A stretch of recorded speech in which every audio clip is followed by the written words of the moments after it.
નમસ્કાર મિત્રો, હું નાસિર ચૌહાણ, સાવરકુંડલા નગરપાલિકા સદસ્ય આ વિડીયોના માધ્યમથી સર્વ શહેરીજનો, ગ્રામ્યજનો તેમજ સમગ્ર ગુજરાતની જનતાને એક વાતથી વાકેફ કરવા માંગુ છું. હમણાં આજ તારીખ 1/8/2024ના રોજ સાવરકુંડલા શહેરની અંદર કેટલાક યુપી અને બિહારના લોકો જૂના મોબાઈલ લેવા માટે દરેક વિસ્તારની અંદર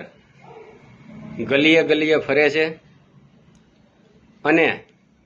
જૂના મોબાઈલની